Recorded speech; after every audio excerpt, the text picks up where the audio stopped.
전 세계에 계신 복된 시청자 여러분, 하나님의 은혜와 평강이 함께하길 빕니다. 오늘 전달해드릴 데이비드 워 선지자님 설교 말씀은 야곱의 우물에 있는 교회입니다. 바로 말씀 시작하도록 하겠습니다. 주님으로부터 오는 이 엄청난 중요한 계시를 여러분과 나눌 수 있어서 얼마나 축복을 받았는지 모릅니다. 오늘은 매우 중요한 이벤트에 관해서 나눌 것입니다. 그것은 우리가 주님을 섬기는 데 있어서 버림받은 것과 관련이 있습니다. 쓰라린 거부에 대해서 나눌 것인데 그것은 우리가 주님께 드리는 예배의 특징을 나타냅니다. 여러분을 위해서 이것을 잘 결부시켜서 여러분이 이 지구상에서 걸을 때 그리스도를 거울 삼아 볼 수 있게 할 것입니다. 자, 우리는 바리새인들과 사두개인뿐만 아니라 그의 백성들도 예수님을 거부한 것을 알고 있습니다. 그리고 나서 우리는 결국 그리스도가 떠나는 그 순간까지도 죄와 싸우신 것을 매우 분명히 봅니다. 그것은 그가 통과했던 전쟁이었고 그 전쟁에서 이기셨다고 말씀하셨습니다. 나는 세상을 이겼다. 그 말은 그는 싸우셨고 결국 세상을 극복한 것입니다. 그것은 예수님께서 극복한 거부의 수준, 거절의 수준, 전쟁의 수준을 설명하는 것이고 세상을 즐겼다는 것이 아닙니다. 극복했다는 것은 저항, 고립을 의미하며 그것은 예수님께서 부활 후 휴거되기 전에 이 세상에 계실 때 겪은 모든 버림받은 것과 관련이 있습니다. 자, 오늘은 매우 중요한 것을 볼 것이며 관련 성경 구절은 요한복음 4장 1절부터 21절까지입니다. 메시지의 제목은 야곱의 우물에 있는 교회, 다른 말로 하면 야곱의 우물의 교회입니다. 어떻게 그 교회가 야곱의 우물인지를 볼 것입니다. 그것은 현재 지금 우리가 있는 교회를 말하고 있으며 어떻게 휴거를 위한 준비와 연결되어 있는지, 대체 무엇에 관해서 말하는지, 그리고 그 교회가 스스로를 돌아보고 성령으로 회복될 수 있는 그런 교회인지, 성령이 교회에 무슨 말씀을 하시는지 이 대화에서 보도록 하겠습니다. 제목은 예수님께서 사마리아 여자와 대화를 하시다입니다. 요한복음 4장 1절부터입니다. 예수께서 제자를 삼고 세례를 베푸시는 것이 요한보다 많다 하는 말을 바리새인들이 들은 줄을 주께서 아신지라. 자, 영어로는 예수님이 더 이익이다, 유리하다 라는 표현을 사용합니다. 세례 요한이 죄사함을 받고 죄사함을 위한 회개를 전파하고 요단강에서 침례를 베푼 것을 기억하십니까? 우리가 요한복음 4장 1절을 시작하면서도 예수께서 제자를 삼고 세례를 베푸시는 것이 요한보다 많다 하는 말을 바리새인들이 들은 줄을 주께서 아신지라 라고 했습니다. 바로 여기에 갈등의 근원이 보입니다. 그들에게는 그것이 큰 관심거리였던 것입니다. 사실 실제로 침례를 베푼 것은 예수님이 아니었고 제자들이었음에도 불구하고 다른 말로 하면 주님께서 사역을 하실 때 바리새인들은 주님을 비판적인 눈으로 바라보고 주님의 사역의 발전에 많은 관심과 주의를 기울이고 있었기 때문에 많은 사람들이 예수님께서 제자 삼고 침례를 베푸는 것을 보았다고 말하는 것입니다. 여러분이 분명히 보다시피 제자들은 주님께서 주신 권능으로 침례를 베풀어서 많은 사람들이 개종을 했고 그리스도를 믿게 되었고 주 예수님을 믿게 되어 크리스천이 되어 믿는 자가 되는 것이었습니다. 그래서 바리새인들에게는 이것이 중요한 쟁점이 되었으며 그래서 그들이 예수께서 제자를 삼고 세례를 베푸시는 것이 요한보다 많다고 말한 것입니다. 2절입니다. 예수께서 친히 세례를 베푸신 것이 아니요 제자들이 베푼 것이라. 유대를 떠나서 다시 갈릴리로 가실새. 자, 주님께서는 거기에서 발생한 비판, 저항, 반대 때문에 갈릴리로 돌아가기를 원하셨습니다. 그들은 더 많은 사람들에게 침례를 주고 있다고 생각하는 바리새인들을 불편하게 했습니다. 이것이 오늘의 메시지이며 이 메시지는 잠재적 갈등으로 이미 시작되고 있음을 여러분은 이미 알 수 있습니다. 그들은 예수님께서 제자들을 더 얻고 계심이 좋지 않았던 것입니다. 그리고 세례 요한보다 더 제자를 삼고 침례를 베풀었다고 하는 것은 주님께서 이 과정에서 교회를 지금 어디로 데리고 가시고자 하는지 이미 여러분에게 힌트를 주신 것임을 우리는 알 수 있습니다. 주님께서는 부흥에 대해 말씀하셨으며 우리는 이미 부흥을 볼 수 있습니다. 부흥의 힌트를 여기서 볼 수 있는 것입니다. 그리고 바리새인들이 왜 그렇게 예수님께서 세례 요한보다 더 제자를 삼으시고 침례를 베푸신 것에 대해 심기가 불편했는지 심히 우려가 됩니다. 자, 그렇다면 바리새인들과 사두개인들에 대해 좀 더 깊이 알아보겠습니다. 왜 바리새인들의 저항에 대해서 걱정하고 우려하는지 말입니다. 첫 번째 저항은 바리새인으로부터 나왔습니다. 예수님께서 제자를 삼으신다는 것에 대한 저항 말입니다. 그 저항 때문에 예수님께서는 유대를 떠나 바로 갈릴리로 가시게 되었습니다. 보십시오. 바리새인들은 항상 비판적인 사람들로 알려져 있습니다.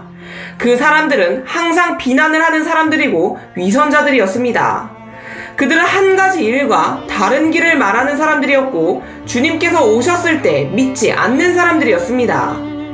사실 그들은 주님께 걸림돌이 되는 행동을 하는 사람들이었습니다. 우리는 지금 바리새인들에 대해 말하고 있습니다. 바리새인들은 그 당시 침례에 대해서 많은 관심을 나타냈던 사람들이었습니다. 왜냐하면 그 침례가 믿는 자들을 개종시키는 과정에서 매우 중요하다는 것을 알았기 때문에 많은 관심을 보였던 것입니다. 왜 바리새인들이 특별히 침례에 더 관심을 가지겠습니까? 바리새인들은 어떤 사람이 예수 그리스도를 믿는 자로 변화되는 과정에서 침례가 시간상 매우 중요한 순서라는 것을 잘 알고 있었기 때문입니다. 그것은 주님이 치르고 있는 전쟁이 육적인 전쟁이 아니라는 것을 말해주는 것으로 그것은 육보다 훨씬 더 영적인 것이었습니다. 그래서 바리새인들과 사두개인들은 근본적으로 그들이 싸우고 있는 영이 육체적인 육으로 구체화가 되었던 것입니다. 그것은 대적이고 마귀입니다. 할렐루야! 저는 그것이 교회에 주는 매우 큰 계시라고 생각합니다. 왜냐하면 바리새인들과 사두개인들은 주님의 집에 속한 사람들이기 때문입니다. 그날 주님이 만난 첫 번째 저항은 주님의 집에서부터 왔습니다. 에스겔서 40장, 41장, 42장, 43장, 44장으로 다시 돌아와 보면 주님께서는 예루살렘에 있는 성전에 대해서 말씀하셨을 때 심지어 마가복음에도 있습니다. 주님께서 예루살렘으로 오셨을 때 그 첫 번째 저항은 주님의 집에 있었다는 것을 여러분도 잘 보셨습니다. 그래서 이것은 일반적인 관행이었습니다. 예수님께서는 이미 그 저항은 외부에서 오는 것이 아니라 주님의 집에서부터 올 것이라는 것을 알고 계셨습니다. 여러분이 오늘날 교회라고 부르는 그곳에서부터 말입니다. 그것은 영적 전쟁이라는 것을 이제 여러분이 이해하도록 만드는 것입니다.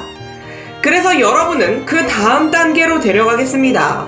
여러분은 또 그 당시 주님의 집이 주 예수님을 알아보지 못했다는 것을 우리는 그를 통해 알 수 있습니다. 주님의 집 바깥에 있던 사람들, 평범한 사람들, 그들은 그들이 개종했고 그들이 침례를 받았고 복음에 반응했던 사람들이라고 그 사람들은 믿었지만 반면에 바리새인들과 사두개인들은 그렇지 않았습니다. 그래서 주님이 나귀를 타고 예루살렘에 들어가셨을 때 주님은 성전 주위를 둘러보셨고 그들은 성전에서 기도하고 있었다는 구절을 볼 수 있는 것입니다. 그들은 어떠한 기도를 하늘에 계신 하나님께 드렸을까요? 분명히 그들은 우리에게 메시아를 보내달라고 기도했을 것입니다. 그리스도를 보내주세요 라고 말입니다. 사실 그들은 그렇게 기도하고 있었습니다. 왜냐하면 그 당시 그들은 그리스도가 오시어 이스라엘 나라를 다시 회복하실 것을 알았기 때문입니다. 그리스도께서 적의 공격을 막으시고 많은 사상자들을 막으실 수 있다는 것을 말입니다. 그래서 그들의 기도는 메시아를 보내주십시오, 그리스도를 보내주십시오 였습니다. 하지만 지금 그리스도께서 나귀를 타고 오셔서 성전 바깥에 둘러보고 계십니다. 성전 안에서 그들은 그리스도 메시아를 위해서 기도하고 있었습니다. 하지만 그리스도는 이미 여기에 계십니다. 그런데 문제는 그들이 알아보지 못했다는 것입니다. 그리고 그들은 침례에 관심을 갖게 되었습니다. 오늘 보고 계시는 요한복음 4장에서의 예수님께서 하시는 것 말입니다. 왜냐하면 침례의 영적인 의미에서, 영적인 영역에서, 사람이 믿는 자로 개종되는 과정에서 매우 중심이고 중요하기 때문입니다. 그래서 심지어 예수님의 제자들조차도 침례를 베풀고 있었던 것입니다. 그래서 예수님께서는 교회에 임할 큰 부흥에 대해 말씀하고 계셨습니다. 여러분은 이제 어디를 향해 가는지 이해할 것이며, 그리고 제가 오늘 말씀드리는 것은 쓰라린 거부 속에서도, 혹독하게 버려진 가운데서도 주님을 섬기는 것이라는 것을 알 것입니다. 그리고 우리는 그리스도께서 겪으신 것에 대해 거울을 삼고 있습니다. 그래서 우리가 주님을 마땅히 섬길 수 있는 자격이 되도록 우리는 견디고 인내해야 하는 것입니다. 자, 바리새인들이 세례 요한이 와서 침례를 베풀기 시작할 때 바리새인들은 세례 요한에게 저항했습니다. 그들은 세례 요한이 베풀었던 침례에 대해서 매우 염려했습니다. 그래서 예수님께서 제자를 삼고 침례를 베푸신 것이 요한보다 많다고 걱정한 것이었습니다. 마태복음 3장을 보십시오. 그러면 여러분은 그것을 볼 수 있을 것입니다. 그것은 전쟁이었습니다. 영적인 전쟁 말입니다. 왜냐하면 그 바리새인들은 매우 위선적이고 주님에 대해서 매우 비판적이며 그들은 모세의 율법을 지키는 것을 믿는 사람들이었기 때문입니다. 그들은 매우 관료주의적인 사람들이었습니다. 그들은 신학에 대해서 많이 읽은 신학자였고 그들은 주님의 영을 믿지 않았습니다. 그들은 본질적으로 모세의 율법을 믿는 사람들이며 모세의 율법에 관해서 훨씬 더 깊이 광범위하게 많이 읽은 사람들이었습니다. 그래서 그들은 부활에 대해서 믿지 않았으며 결국은 그리스도를 믿지 않았습니다. 그래서 예수님이 제자를 삼고 침례를 베푸신 것에 그들이 즉시 저항하기 시작했다는 것이 정말 놀랍습니다.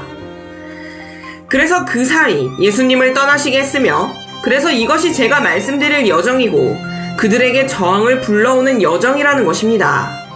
그리고 이 여정 중에 교회가 있는데 그것이 야곱의 우물에 있는 교회라는 것입니다. 자, 우리가 그 여정을 시작하기 전에 여러분의 이해를 돕기 위해서 지금 기초를 세우고 있습니다. 무엇 때문에 예수님께서 유대를 떠나 갈릴리로 가셨는지 먼저 보겠습니다. 마태복음 3장 7절에서도 그들은 세례 요한이 행하던 침례에 대해서 많이 염려했으며 그 결과 우리는 그들이 예수님께 한 저항의 기원을 우리는 이해할 수 있습니다. 마태복음 3장 7절부터 9절입니다. 요한이 많은 바리새인들과 사두개인들이 세례 베푸는 데로 오는 것을 보고 이르되, 독사의 자식들아, 누가 너희를 가르쳐 임박한 진노를 피하라 하더냐. 그러므로 회개에 합당한 열매를 맺고 속으로 아브라함이 우리 조상이라 생각하지 말라. 내가 너희에게 이르노니 하나님이 능히 이 돌들로도 아브라함의 자손이 되게 하시리라. 자, 여기서 저항선이 보이십니까? 예수님께서 만난 첫 번째 저항선, 그것은 세례 요한이 침례를 베풀 때부터 시작된 저항선과 같은 것입니다. 그들은 저항했습니다. 그 시점 이후로 그들은 그가 점점 더 많이 침례를 베푸는 것을 보고 그들은 마침내 나타난 것입니다. 그리고 요한이 그들이 만나 말하는 것을 보십시오. 독사의 자식들아, 누가 너희를 가르쳐 임박한 진노를 피하라 하더냐. 그것은 지금 확실히 분명합니다. 주 예수님께서 제자를 삼고 침례를 베푸셨기 때문에 바리새인들로부터 만난 저항은 절대적으로 큰 것이었습니다. 그 저항으로 인해 예수님께서는 유대를 떠나 갈릴리로 향하시게 되었고, 이것이 오늘 메시지의 핵심입니다. 그 여정의 기초입니다. 바리새인들에 대해 보면 바리새인들 역시 보수적인 사람들이었습니다. 그들 스스로 구별된 사람들이라 믿었고 또한 그들의 전통도 믿었습니다. 하지만 그 전통을 믿었다는 것은 우리가 믿기 어렵습니다. 왜냐하면 그들은 신학, 심지어 모세의 율법에도 그 전통을 섞었기 때문입니다. 그것은 이스라엘 사람들이 약속의 땅에 들어왔을 때, 다른 공동체 사람들을 발견했을 때 그들은 스스로를 더욱더 더럽혔고 그들과 혼인을 한 것을 매우 잘 알고 있습니다. 확실히 그들은 다른 공동체의 더러운 전통의 일부를 그들 전통에 통합시켰고, 그래서 그들은 모세의 율법만을 100% 지킨 것이 아니었던 것이었습니다. 그러나 그들이 그곳에서 만난 아말렉 족속이나 다른 족속들의 더러운 전통과 섞고 결혼을 했다 할지라도 여러분이 보다시피 바리새인들과 사두개인들은 여전히 전통과 장로들을 존중했습니다. 그것이 바로 여러분에게 알려주는 것은 개종하는 과정, 즉 부흥의 시작의 과정에 있어서의 예수님께서 세우신 침례, 그것에 대한 다른 전통을 섞은 바리새인들과 사두개인들의 저항은 사실 마귀로부터 왔다는 것을 바로 알려주는 것입니다. 오로지 마귀만이 침례의 영적인 중요성과 그것의 깊이를 알기 때문입니다. 여러분이 실제로 침례를 받을 때 여러분은 그리스도의 죽음과 그리스도의 부활을 상징합니다. 하지만 그들은 정치적이며 신학적이며 부활을 부인했으며 비판적인 많은 것들로 인해서 주님을 상대로 전쟁을 일으켰던 것입니다. 예를 들어 요한복음 1장 24절에 이런 상황을 잘 설명해 줍니다. 그들은 바리새인들이 보낸 자라. 또 물어 이르되 네가 만일 그리스도도 아니요 엘리야도 아니요 그 선지자도 아닐진데 어찌하여 세례를 베푸느냐. 바리새인들이 주님에 대항하는 것 말입니다. 24절 이 대화에서 왜 중요할까요? 바리새인들은 그리스도가 오시면 그리스도의 주요한 특징 중 하나가 침례를 베푸는 것임을 알았기 때문입니다. 다른 말로 하면 침례를 받음으로 사람들이 개종하게 되는 것입니다. 사람들이 개종하고 나면 사람들의 삶에 있어서 중대한 변화가 있을 것을 알았기 때문입니다. 하지만 바리새인들과 사두개인들은 그들의 전통에 갇혀 있어서 그리스도가 오셨다는 것을 믿지 않았습니다. 그래서 이어서 세례 요한이 그들에게 말하기를 26절입니다. 요한이 대답하되 나는 물로 세례를 베풀거니와 너희 가운데 너희가 알지 못하는 한 사람이 섰으니 곧 내 뒤에 오시는 그이라. 나는 그의 신발끈을 풀기도 감당하지 못하겠노라 하더라. 이렇게 한 것은 정말 당연한 것이었습니다. 너희 가운데 서 있다고 말한 것은 너희가 그분을 알아보지 못했다는 의미입니다. 하지만 예수님께서는 그들 가운데 서 계셨습니다. 그래서 그들이 세례 요한에게 그가 그리스도인지 엘리야 선지자인지 묻는 말에 그리스도가 아니라고 분명히 말했습니다. 그는 그 부분에 있어서 매우 분명했습니다. 하지만 그것은 많은 싸움과 저항을 불러일으켰습니다. 왜냐하면 그렇다면 세례 요한 네가 그리스도가 아니라면 왜 침례를 베푸느냐 라고 했기 때문입니다. 하지만 그리스도가 나타나셨을 때 그들은 알아보지 못했습니다. 그리고 지금 세례 요한이 침례를 베푸는 것을 봅니다. 하지만 그들은 말하길 왜 그가 침례를 베풀고 있지? 그리스도만 오셔서 침례를 베풀어야 하는데 라고 했습니다. 그들은 그리스도의 하실 일을 잘 알고 있었던 것입니다. 그래서 첫 번째 저항이 바리새인들로부터 나온 것입니다. 이제 주님께서 유대를 떠나 갈릴리로 즉시 돌아갔을 때 여전한 모습입니다. 요한복음 4장으로 다시 돌아갑니다. 예수께서 제자를 삼고 세례를 베푸시는 것이 요한보다 많다 하는 말을 바리새인들이 들은 줄을 주께서 아신지라. 예수께서 친히 세례를 베푸신 것이 아니요 제자들이 베푼 것이라. 유대를 떠나사 다시 갈릴리로 가실새 사마리아를 통과하여야 하겠는지라. 이 말은 이 여정에서 그리스도의 마음에 사마리아를 절대적으로 통과해야 할 필요가 있었다는 말입니다.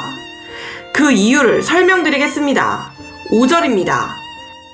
사마리아에 있는 수가라는 동네에 이르시니 야곱이 그 아들 요셉에게 준 땅이 가깝고 거기 또 야곱의 우물이 있더라.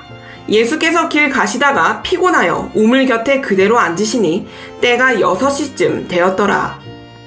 이것은 정말 커다란 사건입니다. 그래서 저는 지금 성경은 우리의 아버지시며 창조주이신 여호와 엘로힘이 쓰신 말씀이라는 것을 강조하고 싶습니다. 왜냐하면 하나님의 지혜가 시작되는 곳이 어디입니까? 우리의 가장 높은 지혜라도 거기에 도달할 수 없습니다. 그의 길과 우리의 길이 얼마나 다른지 그것은 천국과 지구의 거리만큼이나 다릅니다. 왜 이런 말씀을 드리는지 아십니까? 왜냐하면 이 말씀이 성경을 통해서 주님에 의해서 하나님의 말씀이라면 이 말씀의 의미가 정말 깊이 박혀 있음을 말씀드리고 싶어서입니다. 그러니 그냥 소설처럼 읽으면 안 됩니다. 4절부터 6절에는 교회의 특징이 많이 들어 있습니다. 4절입니다. 사마리아를 통과하여야 하겠는지라. 사마리아에 있는 수가라는 동네에 이르시니 야곱이 그 아들 요셉에게 준 땅이 가깝고 모든 것은 주님께서 선택하셨습니다. 이어서 6절입니다. 거기 또 야곱의 우물이 있더라. 예수께서 길 가시다가 피곤하여 우물 곁에 그대로 앉으시니 때가 6시쯤 되었더라. 6시쯤 되었더라. 이것을 번역을 하면 정오입니다. 여기에서 여러분에게 하고 싶은 말은 주님은 유대를 떠나야 했지만 유대인들이 다니는 정상적인 경로를 거치지 않고 사마리아의 수가라는 곳을 지나치도록 마음을 강요당했습니다. 이것은 완전히 유대인들 사이에서는 받아들여지지 않는 것이었습니다. 그리고 동시에 그는 야곱의 우물을 발견했습니다. 그것이 바로 우리가 야곱의 우물에 있는 집중할 교회입니다. 야곱의 우물에 있는 오늘날의 교회입니다. 7절입니다. 사마리아 여자 한 사람이 물을 길르러 왔음에 예수께서 물을 좀 달라 하시니 그는 사마리아를 통과했으나 유대인들은 사마리아를 통과할 수 없게 되어 있었습니다. 그들은 예루살렘으로 가는 데 있어서 그 길을 통과하지 않으려고 모든 것을 했습니다. 사마리아를 통과하는 것은 절대적으로 끔찍한 일이었기 때문입니다.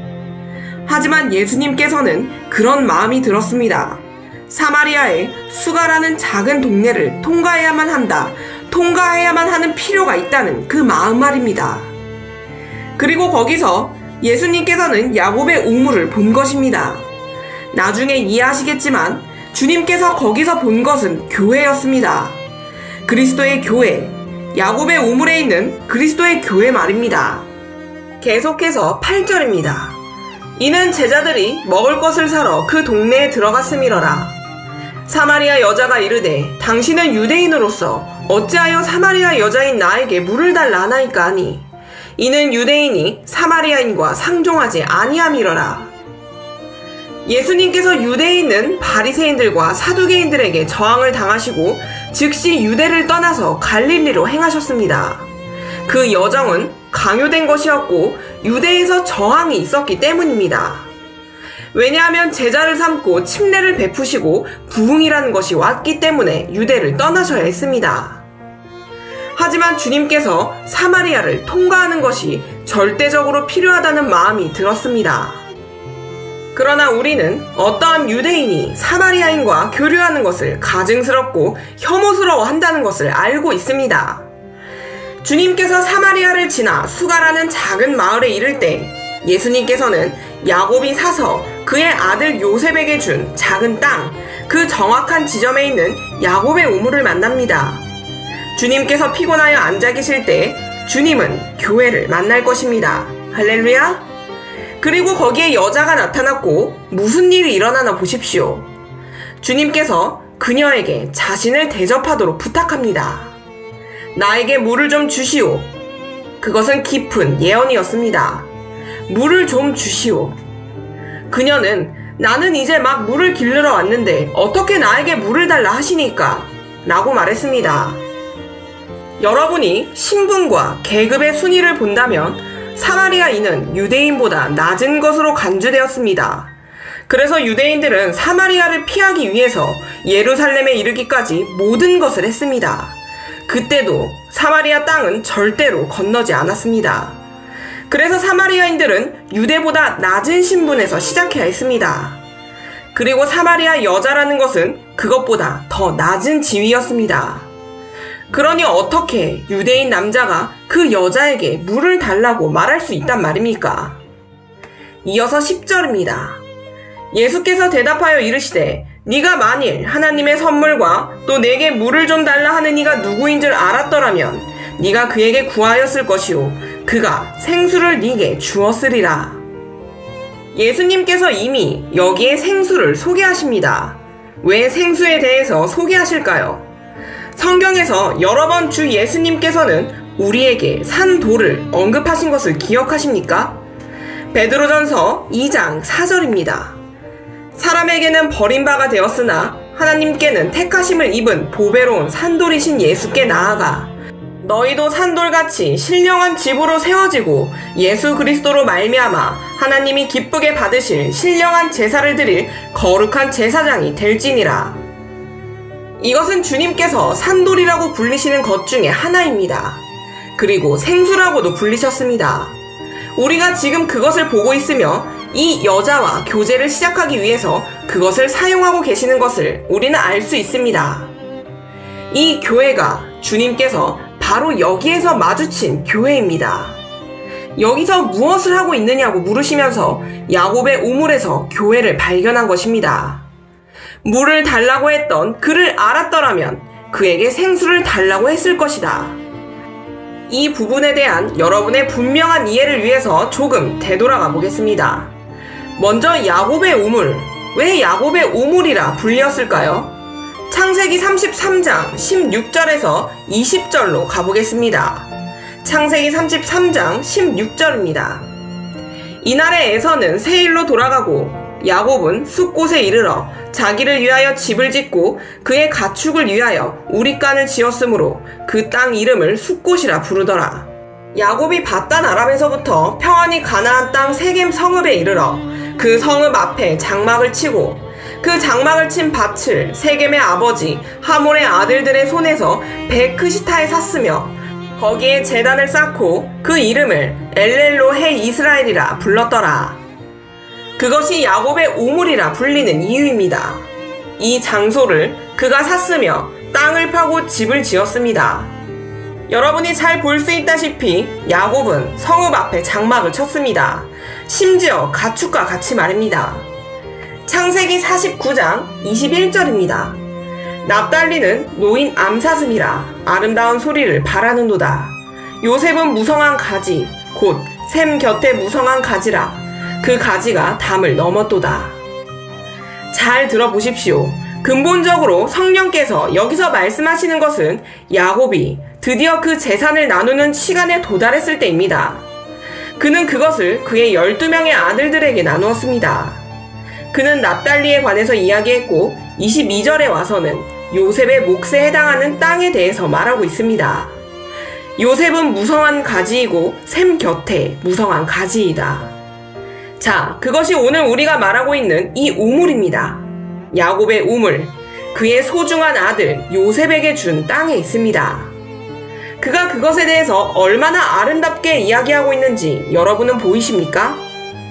그리고 이제 주 예수님께서 이 우물에 오셔야 하는 필요성을 제시하셨습니다. 얼마나 강력한 상황이 펼쳐지고 있습니까? 여러분이 보다시피 유대인들은 사마리아 땅을 통과하지 못하게 되어 있었지만 예수님께서는 이 땅을 지나가셨습니다. 이 대화 중에 눈에 띄는 것 중 하나는 주님께서 요셉 소유의 땅에 있는 야곱의 우물에 오셨다는 것입니다. 그리고 사마리아 여인이 나타나서 지금 우물로 옵니다. 그리고 주님께서 피곤해서 앉아 계십니다. 주님은 즉시 그 여자에게 물을 달랍니다. 하지만 그 여자는 안 됩니다. 당신은 유대인이므로 나에게 물을 달라 할 수 없습니다. 라고 말합니다. 여러분은 지금 바로 그 여자에게는 그럴 자격이 없다는 것을 이해하기 시작할 것입니다. 그리고 그 여자는 스스로가 자격이 없음을 나타내고 있었습니다. 그녀는 말하기를 하지만 저는 어울리지 않습니다. 당신이 저와 이야기할 수 있다는 것을 심지어 부탁을 하는 것이 용납되지 않습니다. 그건 완전히 있을 수 없는 일입니다. 저는 사마리아 여자입니다. 심지어 사마리아인 중에서 더 신분이 낮은 여자입니다. 라는 의미입니다. 자, 우리는 마태복음 3장, 요한복음 1장, 4장에서 왜 예수님께서 바리새인들에게 쓰라린 거부와 버림을 받아서 유대를 떠나시고 갈릴리로 가시게 되었는지 그 이유와 여정 중에 사마리아에 오셔서 어떻게 야곱의 우물을 만나게 되었는지, 그리고 창세기 33장과 49장을 통해서 왜 야곱의 우물이라 불리었는지에 대해서 말씀을 보았습니다. 그리고 여러분의 눈을 다음 단계로 열어드리겠습니다. 성경은 이것이 일어났던 그때를 매우 분명히 말합니다. 계속해서 요한복음 4장 6절입니다. 거기 또 야곱의 우물이 있더라. 예수께서 길 가시다가 피곤하여 우물 곁에 그대로 앉으시니 때가 6시쯤 되었더라. 사마리아 여인이 물을 깃기 위해서 온 것을 보면 보통 사람들은 6시, 제6시에 우물에서 물을 길지 않는다는 것을 바로 이 한마디에서 알 수 있을 것입니다. 정오에 물을 길르러 오는 사람은 아무도 없습니다. 하지만 이 여자는 정오에 우물로 오고 있었습니다. 그래서 여자가 주님과 대화를 할 때도 그 여자는 사마리아 여자인 저에게 당신은 물 한 잔 달라고 할 수 없고 저는 심지어 당신과 같이 서 있기도 앉기도 같이 대화할 자격도 없는 사람입니다. 라고 말한 것은 전혀 이상한 일이 아니었습니다. 하지만 우리는 이 여자, 제6시에 우물로 온 여자에게 무언가 다른 것을 보고 있습니다. 제6시 사람은 뭐라고 부를까요? 그 여자는 제6시의 여자입니다. 자, 이때 무엇이 일반적인가 하면, 무엇이 정상적인 일인가 하면, 사람들이 아침에 일어나서 가장 먼저 하는 일은 우물로 가서 그것이 아직 깨끗할 동안에 물을 깃는 것입니다. 아침에 깃는 물은 시원합니다. 밤 동안 기온이 낮아져서 아침에 물은 시원합니다. 저는 이스라엘에서 공부했기 때문에 잘 압니다. 그 지역의 대부분은 몹시 덥습니다. 그러나 밤이 되면 기온이 떨어져서 매우 춥습니다. 그래서 우물물이 밤사이에 시원해지고 물이 차가워지고 물이 깨끗하지 않더라도 안정이 됩니다. 그래서 그 사마리아 지역의 대부분의 여자들은 아침에 우물에 가서 물을 깃는 것입니다. 아침에 우물로 오면 물이 멈추지 않고 계속 나오며 아직까지 시원하고 우물의 물의 양도 많은 것을 볼 수 있습니다. 보통 우물을 파게 되면 지하수 수면이 닿을 때까지 팝니다. 그 지하 수면을 깨야 합니다. 그 지하 수면은 단단한 부분입니다. 단단한 암석으로 되었고 그 밑을 덮고 있는데 그것은 지하수 대수층이라 부릅니다. 지하수 대수층. 그래서 우물을 팔 때 지하 수면, 단단한 암석이 부딪힐 때까지 파고 그런 후에 그것을 깨트려서 지하수 대수층에 닿을 때까지 파야 합니다. 지하수 대수층은 여기 지구 아래에 있는 매우 깨끗한 물을 포함하는 구역입니다. 그리고 그 지하수 물에는 암석이 있는데 그 암석은 탄소가 매우 풍부합니다. 이것이 여러분에게 누군가에게는 도움이 되었으면 좋겠습니다. 그래서 여러분이 이제 주님께서 주시는 계시를 이해할 수 있을 것입니다. 거기에는 탄소가 풍부하기 때문에 여러분이 지하수면을 치면 거기에 있던 물은 반은 우물 쪽으로 급격히 올라가기 시작합니다. 그러나 지하수가 누출됨에 따라 암석의 표면은 활성산소로 덮이게 됩니다. 활성산소, 그것들이 필터 역할을 하는 것입니다. 물이 올라갔다가 우물 표면을 향해서 볼륨이 커짐에 따라 그것들이 물을 정화시키는 것입니다. 탄소가 풍부한 암석에 존재하는 활성산소는 다음에 3가지를 걸러냅니다. 먼저 물에 존재하는 생물학적 물질, 즉 박테리아를 꼼짝 못하게 합니다. 물에 박테리아가 있으면 그 박테리아는 활성산소로 덮입니다. 그래서 본질적으로 그 암석은 생물학적 필터 역할을 하는 것입니다. 그래서 아프리카에서 자란 사람들은 우물에서 길러온 물을 마시며 자랐어도 장티푸스에 걸리지 않았습니다. 왜냐하면 그 물은 박테리아 막을 형성한 활성산소가 있는 탄소가 풍부한 암석에 의해 지속적으로 필터가 되었기 때문입니다. 생물학적 필터 역할을 한 것입니다. 그 다음 걸러내는 것은 화학 물질입니다. 칼슘이 함유되어 있다고 칩시다. 그러면 그 암석이 화학 성분을 막아버립니다. 그리고 물리적으로 걸러줍니다. 탄소가 풍부한 암석은 우물을 향한 표면과 야곱의 우물이라 불리는 그 우물의 물이 채워지도록 지하수 대수층과 분리를 해줍니다. 자, 그래서 예수님께서 제6시, 정오에 우물에 오신 것이었습니다. 사마리아에 있는 물을 기르러 왔습니다. 이제 여러분은 우물을 만드는 과정을 잘 보셨을 것입니다. 이 지역의 여자들이 아침 일찍 우물로 가는 것은 당연하다는 것을 이제 아셨을 것입니다. 왜냐하면 깨끗하고 청결하고 시원한 물을 가족에게 줄 수 있기 때문입니다. 왜냐하면 우물물 위의 대부분은 동물, 가축, 사람들을 위해서 사용되기 때문에 저녁이 되면 우물 속의 수위가 내려갑니다. 그리고 저녁이 되어서 우물이 쉬게 될 때 지하수 대수층에서 우물을 채우기 위해 물이 새어 나옵니다. 그래서 물을 깃는 데 있어서는 아침이 훨씬 편한 것입니다. 물은 더 깨끗하고 시원합니다. 자, 그렇다면 이 여자는 어떤 유형의 사람이길래 주님이 그 여자를 만나기 위해서 사마리아를 통과해야만 한다고 말씀하셨을까요? 주님께서 이 여자를 여기서 찾고 계셨다는 것을 우리는 알 수 있습니다. 이 여자가 누구길래 주님께서 제6시에 만난 것일까요? 오늘 알려드리겠습니다. 그 여자는 아마도 쓰라린 과정을 당한 사람이었을 것입니다. 그 여자는 수가라고 불리는 이 작은 마을의 사람들에게 거부당한 사람이었을 것임에 틀림없습니다. 여러분도 알다시피 마을이 작으면 사람들이 이야기하고 서로를 잘 압니다. 작은 마을에서는 서로에 대해서 말을 합니다. 이 여자가 아침에 오지 못하고 한낮에 온다는 말은 이 여자는 아침에 오는 것을 두려워하는 것입니다. 왜냐하면 아침에는 여자들이 험담을 하면 말이 퍼지기 때문입니다. 어쩌면 다른 여자들이 이 여자에 대해서 말하는 것일 수도 있고 여자는 그것을 원하지 않을 수도 있습니다. 어쩌면 여자는 좋은 평판을 가지고 있지 않을 수도 있습니다.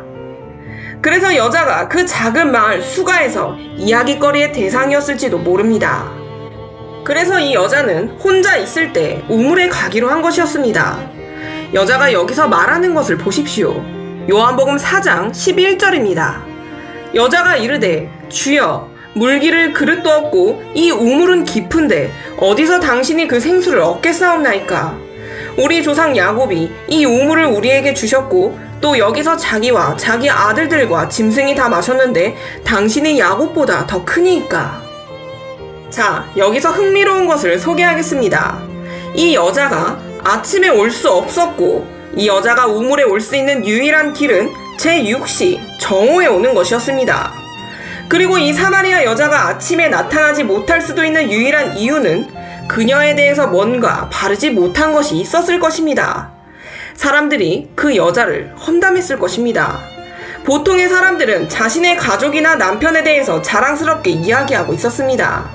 하지만 아마도 그 여자는 이야기할 것이 없었을지도 모릅니다.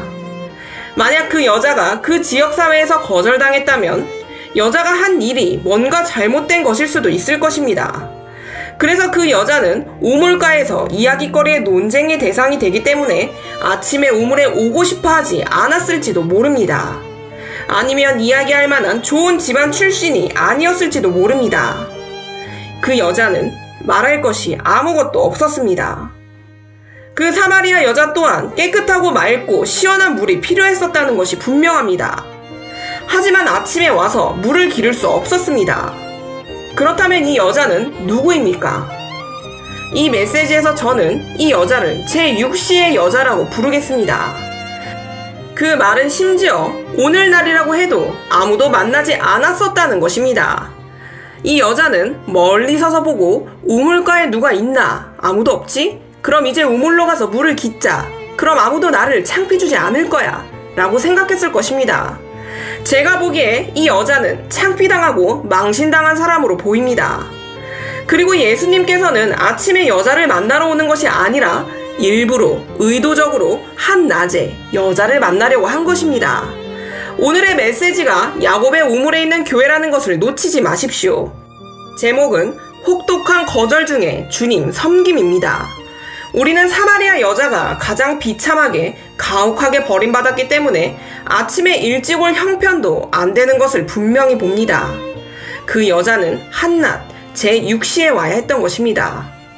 여러분은 예수님께서 이 여자를 만나셨을 때 여자가 이 시간, 다시 말해 대부분 물이 이미 길러진 이때 우물이 깊다고 하는 것을 봅니다. 한 가지 말씀드리겠습니다. 아침에 물을 기르기 위해 여자들은 물을 담기 위해 물동이를 가지고 오는 것을 봅니다. 그릇이 땅에 줄 세워져 있는 것을 보더라도 그 물동이가 누구의 것인지 바로 알 수 있습니다. 왜냐하면 사람들은 매일 물을 기르러 갈 때 항상 같은 용기를 사용하는 사람들이기 때문에 누구의 것인지 잘 알 수 있습니다. 이스라엘 중동 국가에서 사람들이 해가 뜨기 전에 일어나는 것처럼 그들도 해 뜨기 전에, 더워지기 전에 새벽 5시쯤에 일어나서 밭에 나갑니다. 그래서 5시가 되면 그들은 이미 보리와 밀밭을 위해서 땅을 갈고 준비합니다. 그리고 해가 뜨기 시작하고 7시가 되면 여자들은 밭을 떠나고 집을 떠나 우물로 갑니다. 여기서 다른 한 가지를 말씀드리겠습니다. 여기서 보면 그들은 보통 그룹으로 뭉쳐 다닙니다. 그런 마을 사람들은, 그런 작은 마을에 있는 사람들은 같이 걸어 다니고 같이 이야기합니다. 어젯밤에 무슨 일이 있었는지 아나요? 남편이 아내를 쫓아냈대요. 부인을 바꿨대요. 어젯밤에 그들이 싸웠대요. 결혼을 한 그 집 딸이 집으로 돌아왔대요. 등등 중동 지역 작은 마을 공동체입니다. 그래서 거기에는 수많은 풍랑과 소문이 있고 특히 아침에 그런 이야기들이 많이 돌았습니다. 그래서 사람들이 우물에 오면 여러 사람들의 그릇들을 볼 수 있는 것입니다. 여러 사람이 오기 때문입니다. 그 물동이를 보면 주인이 누구인지도 잘 알 수 있는 것입니다. 아니면 좀 기다려줘요, 같이 가게. 물동이를 가져올 테니 같이 가요. 이렇게 같이 다닙니다. 그것은 일종의 클럽이었습니다. 하지만 예수님께서 만나려고 했던 그 여자는 그 클럽에 속하지 못했습니다. 그 여자는 아침의 클럽, 즉 우물물이 아직 많을 때 시원하고 깨끗한 물을 기르러 온 사람들의 아침 클럽에 속하지 못했습니다. 오늘 저는 여러분의 교회에 휴거에 들어가기 위해서 필요한 것이 무엇인지를 이해할 수 있도록 여러분과 같이 깊이 들어가겠습니다. 이 여자는 예수님께 물을 기를 그릇도 없고 이 우물은 깊은데 어떻게 저에게 물을 달라 하시나이까 하고 예수님께 말을 하고 있습니다.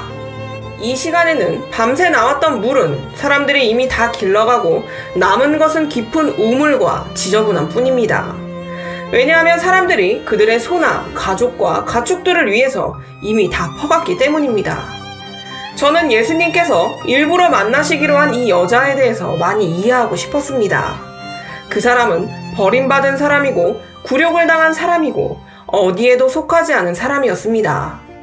그런 사람을 예수님께서 만나시려고 사마리아를 통과하셔야 했던 것입니다. 그 여자를 만나야 했기 때문입니다. 여기서 놀라운 것은 다시 8절로 돌아가 보겠습니다. 요한복음 4장 8절입니다. 이는 제자들이 먹을 것을 사러 그 동네에 들어갔음이러라. 자, 그래서 예수님께서는 여정을 시작하셨을 때 이 여자를 만날 것을 이미 아셨던 것입니다. 한 가지 말씀드리겠습니다. 저는 주님으로부터 부르심을 받고 난 후에 보통 매일 아침에 일어나면 오늘 누구를 만날지를 알았습니다. 주님의 종도 누구를 만날지를 아는데 주님 자신이신 예수님께서는 여정을 시작하시기 전에 그 여자에 대해서 얼마나 아셨겠습니까? 그래서 주님께서 일부러 이 시간에 가셔서 이 여자를 만나셨습니다. 아침에 있던 여자들이 아니라 여기 있는 이 거절당했던 이 방아에 올랐던 여자, 우물에 누가 있는지 멀리서 숨어서 보고 사람들이 없을 때 왔던 그 여자 말입니다. 그 여자는 거절을 받아들였고 누구나에 의해서 고통당하는 것에 익숙한 여자였습니다.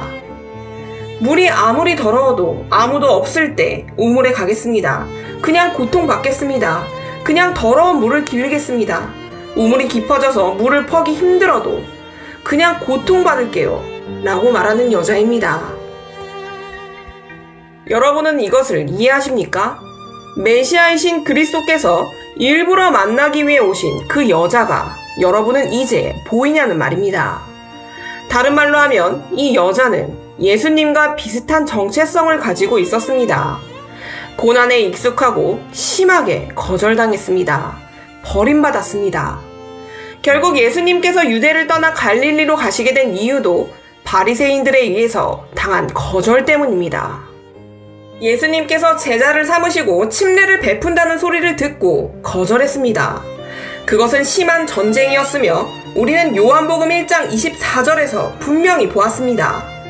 세례 요한 역시 침례를 베풀고 제자를 삼는다는 소리를 듣고 그들이 왔기에 세례 요한은 그들에게 뭐라고 했습니까? 마태복음 3장 7절입니다. 요한이 많은 바리새인들과 사두개인들이 세례 베푸는 대로 오는 것을 보고 이르되 독사의 자식들아 누가 너희를 가르쳐 임박한 진노를 피하라 하더냐. 와서 침례를 받으라 했습니다. 그리고 또 매우 중요한 말을 했습니다. 9절입니다. 속으로 아브라함이 우리 조상이라 생각하지 말라. 내가 너희에게 이르노니 하나님이 능히 이 돌들로도 아브라함의 자손이 되게 하시리라. 그러니 여기 와서 회개하라. 그리고 회개에 합당한 열매를 맺으라 라고 말했습니다. 이 대화를 보시면 예수님 역시 침례를 베푸시고 제자를 삼으신다 하여 바리새인들의 반대에 부딪혀서 갈릴리를 가시는 길에 사마리아를 통과해야 한다고 하신 것이었습니다. 이 여자를 만나셔야 했기 때문입니다. 엄청난 거절과 버림받음으로 고통받고 있던 제6시의 여자를 만나셔야 했던 것입니다. 아침에 신선하고 깨끗한 물을 길르러 오며 남편과 아이들과 집안에 대해서 좋은 이야기거리가 많은 이 클럽에 속한 여자들이 아니라 아무 이야기거리가 없는 여자 말입니다. 굴욕적인 여자 말입니다. 예수님께서는 이 여자와의 만남을 위해서 그 제자들을 자리를 비우게 해야 했습니다. 그래서 음식을 사러 보내야 했습니다. 이런 유형의 사람을 예수님께서는 유대에서 갈릴리로 가실 때 만날 필요가 있다고 했던 사람인 것입니다.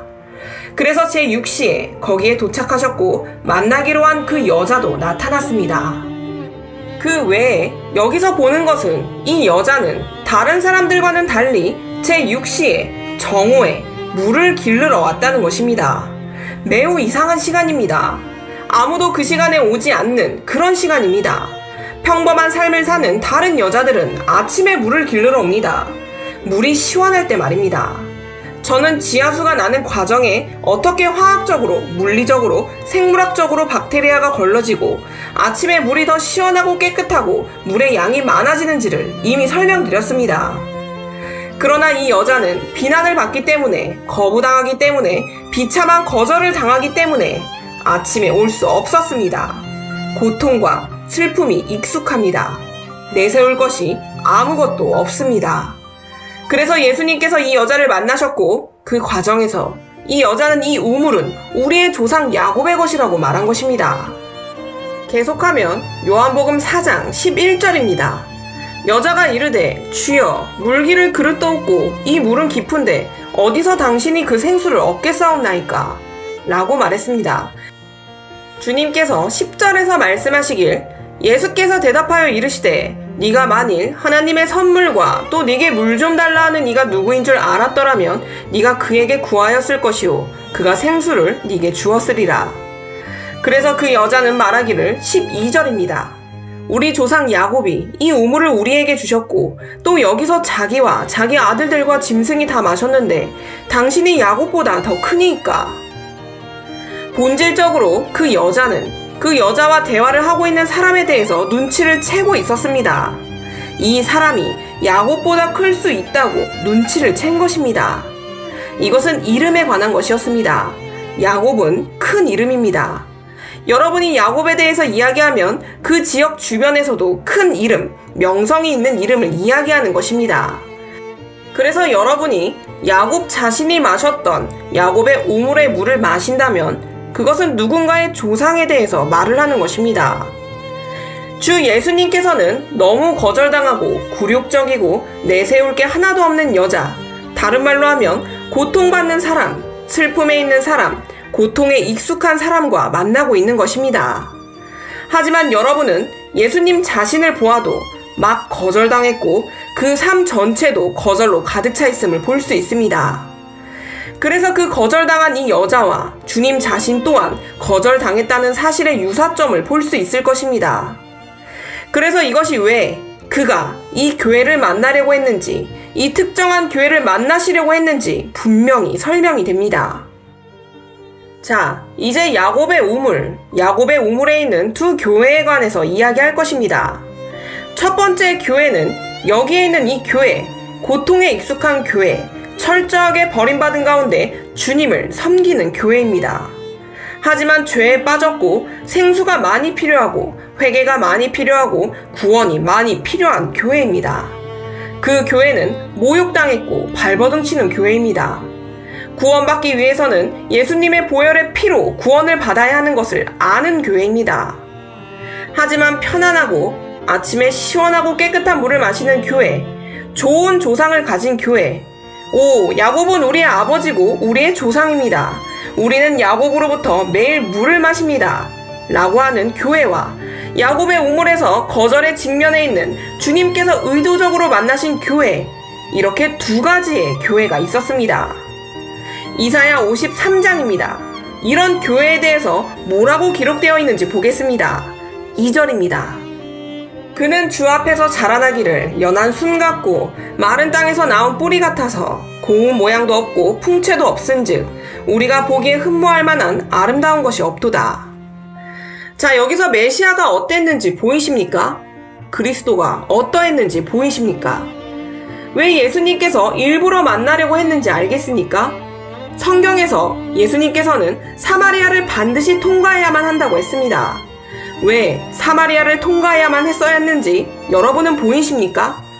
그래서 이 버림받은 사마리아 여자를 만난 것입니다. 제6시의 여자 말입니다. 저는 그리스도의 제6시 교회가 버림받은 교회라는 것을 알고 싶습니다. 그 교회는 세상을 즐기지 않습니다. 세상의 달콤함을 즐기지 않습니다. 제6시 교회 말입니다. 그 교회는 비참하게 버림받고 굴욕을 당하고 있습니다. 그들은 주님을 많이 필요로 합니다. 주님께서 말씀하시기를 회개가 필요 없는 99명의 의로운 사람보다 회개가 필요하고 나의 보혈이 필요한 그가 낫다. 그래서 그들이 직면하고 있는 거절 가운데서 벗어날 수 있을 것이라고 하셨습니다. 지금 여기에 두 개의 교회가 있는 것이 보이십니까? 하나는 주님께서 만나신 교회, 주님처럼 고통에 익숙한 교회입니다. 성경에 이르기를 고운 모양도 없고 풍채도 없은즉 우리가 보기에 흠모할 만한 아름다운 것이 없도다. 그는 멸시를 받아 사람들에게 버림받았으며, 그래서 예수님께서 왜 이 여자를 만나려고 하시는지 보이십니까? 그는 멸시를 받아 사람들에게 버림받았습니다. 강고를 많이 겪었으며 질고를 아는 자라. 마치 사람들이 그에게서 얼굴을 가리는 것 같이 멸시를 당하였고 우리도 그를 귀히 여기지 아니하였도다. 이것이 메시아의 특징이며 요한복음 4장에서도 이 여자에게서도 이와 같은 특징을 볼 수 있는 것입니다. 제6시의 교회입니다. 야곱의 우물입니다. 다시 요한복음 4장입니다. 11절입니다. 여자가 이르되 주여 물기를 그릇도 없고 이 우물은 깊은데 어디서 당신이 그 생수를 얻겠사옵나이까. 우리 조상 야곱이 이 우물을 우리에게 주셨고 또 여기서 자기와 자기 아들들과 짐승이 다 마셨는데 당신이 야곱보다 더 크니이까. 예수께서 대답하여 이르시되 이 물을 마시는 자마다 다시 목마르려니와 내가 주는 물을 마시는 자는 영원히 목마르지 아니하리니 내가 주는 물은 그 속에서 영생하도록 솟아나는 샘물이 되니라. 주님께서 이 여자에게 하신 정말 강력한 말씀을 보십시오. 주님이 말씀하시기를 이 물을 마시는 자마다 다시 목마르려니와. 14절입니다. 내가 주는 물을 마시는 자는 영원히 목마르지 아니하리니 라고 하셨습니다. 여러분은 지금 주님께서 야곱의 우물을 마시는 두 교회에 관해서 말씀하시는 것을 바로 이해할 것입니다. 그중 한 교회는 아침에 마시는 교회입니다. 소위 의롭다고 말하는 사람들을 대표하는 교회입니다. 이 세상에서 모든 것이 그들을 위해 잘 되고 있습니다. 그들은 아침에 시원한 물을 마시며 혼자 오는 것이 아니라 사람들과 같이 옵니다. 그들은 굴욕감도 없고 고립되어 있지 않고 그들은 그룹으로 다닙니다. 그리고 모든 여자들은 머리에 물을 기를 그릇들을 다 가지고 있었습니다. 그들은 아침에 우물로 옵니다. 제가 말씀드렸습니다. 여러분이 우물에 와서 우물물로 채워진 그릇들을 보면 자동적으로 누가 우물에 있는지 거의 바로 알 수 있다고 말입니다. 왜냐하면 그들의 그릇을 보고 그들의 신분을 바로 알 수 있기 때문입니다. 그들은 아침에 와서 그들의 가족을 위해서 깨끗하고 시원한 물을 깃기 때문에 매우 편안합니다. 그들은 그룹으로 옵니다. 그 사회 클럽의 일원입니다. 그들은 어제 무슨 일이 있었는지 비교할 수 있습니다. 수가라는 동네에 무슨 일이 있는지 이야기를 합니다. 이것이 보통 교회, 세상에 의해서 인정된 우물에 오는 교회입니다. 그 교회는 세상의 좋은 것을 즐기며 편안합니다. 그러나 주님께서는 외로운 교회, 제6시의 교회를 만나시려고 택하십니다. 여러분은 주님의 종으로서 이 일과 관련이 되어 있습니까? 여러분은 가끔 거절을 당합니까? 여러분이 설교하고 있는, 목회하고 있는 교회에 혼자 서 있기도 합니까? 오직 여러분 가족만 교회에 있습니까? 모욕당하는 일이 많이 있습니까? 주님께서 말씀하시기를 요한복음 4장 13절에 이 물을 마시는 자마다 목마르려니와 이 말은 항상 여기에 다시 온다는 말입니다. 다른 말로 하면 우물물이 가장 좋은 때 아침에 오는 사람들은 항상 빨리 와서 다시 물을 깃는다는 말입니다. 그러나 이 여자처럼 외롭고 버림받고 모욕을 당한 사람들, 심지어 친구와도 같이 오지 못하고 물이 가장 좋은 때도 오지 못하는 사람들은 주님의 방문의 시간을 만나게 되어서 주님께서 주시는 생수를 마시게 된다는 것입니다. 그들은 절대로 영원히 목마르지 않을 것입니다. 그래서 주님은 이미 그녀에게 생수를 소개한 것입니다.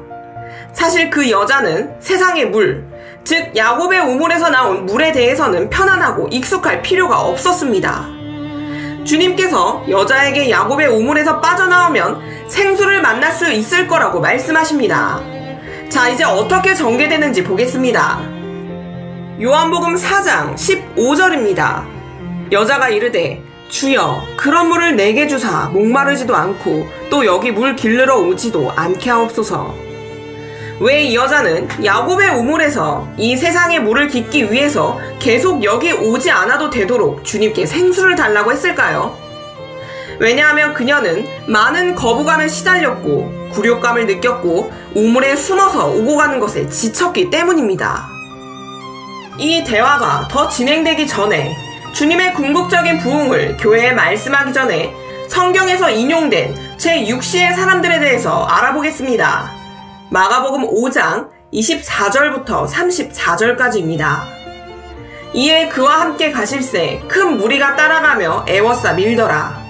12해를 혈루증으로 알아온 한 여자가 있어 많은 의사에게 많은 괴로움을 받았고 가진 것도 다 허비하였으되 아무 효염이 없고 도리어 더 중하여졌던 차에 예수의 소문을 듣고 무리 가운데 끼어 뒤로 와서 그의 옷에 손을 대니 이는 내가 그의 옷에만 손을 대어도 구원을 받으리라 생각하밀러라. 이에 그 혈루 근원이 곧 마름에 병이 나은 줄을 몸에 깨달으니라. 예수께서 그 능력이 자기에게서 나간 줄을 곧 스스로 아시고 무리 가운데서 돌이켜 말씀하시되 누가 내 옷에 손을 대었느냐 하시니 제자들이 여짜오되 무리가 에워싸 미는 것을 보시며 누가 내게 손을 대었느냐 물으시나이까 하되 예수께서 이 일을 행한 여자를 보려고 둘러보시니 여자가 자기에게 이루어진 일을 알고 두려워하며 떨며 그 앞에 엎드려 모든 사실을 여쭈니 예수께서 이르시되 딸아 네 믿음이 너를 구원하였으니 평안히 가라. 네 병에서 놓여 건강할지어다. 잘 들어보십시오. 귀하신 여러분, 주님께서 말씀하신 것은 이것입니다. 여러분이 만약 세상에서 편안한 교회라면, 세상의 좋은 것을 즐기는 교회라면 여러분이 주님의 방문의 시간을 만날 수 있는 방법은 없다는 것입니다. 그래서 교회에 휴거조차 들어갈 수가 없습니다. 왜냐하면 오직 성령님만이 주님의 방문의 시간에 오실 수 있으며 교회가 휴거에 들어갈 수 있도록 준비시킬 수 있기 때문입니다. 또 말씀하신 다른 것은 사마리아 여자처럼 철저하게 버림받고 창피를 당하고 가장 밑바닥까지 내려갔던 제6시의 교회, 제6시 사람만이 하나님의 방문의 시간을 만날 수 있다는 것입니다.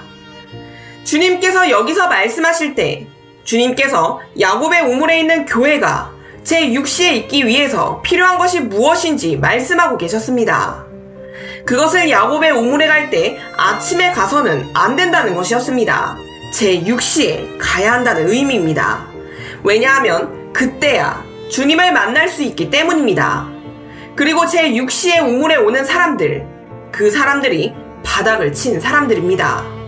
우리는 사마리아 여자가 바닥을 친 것을 압니다. 부끄러움을 당했고 굴욕을 당했으며 비웃음을 당했고 이야기거리가 되었습니다. 자, 여기서 이제 말하고 싶은 또 다른 사람은 피에 문제가 있는 혈루증을 앓고 있는 여자입니다. 이것은 또 다른 제6시의 사람, 제6시의 교회입니다. 여러분이 보다시피 주님은 사마리아 여자에 대해서 그 제자들이 얼마나 비판적일지 아셨기 때문에 그들을 마을에 있는 음식을 사러 보내야 했습니다. 그래야만 이 여자를 만나실 수 있는 시간이 있었기 때문입니다. 그 똑같은 일이 마가복음 5장에서 일어나고 있습니다. 주님께서는 그의 제자들을 자리를 비우게 하여 혈루증 앓고 있는 여자를 만나십니다. 그리고 주님께서 누가 나를 만졌느냐고 말씀하십니다.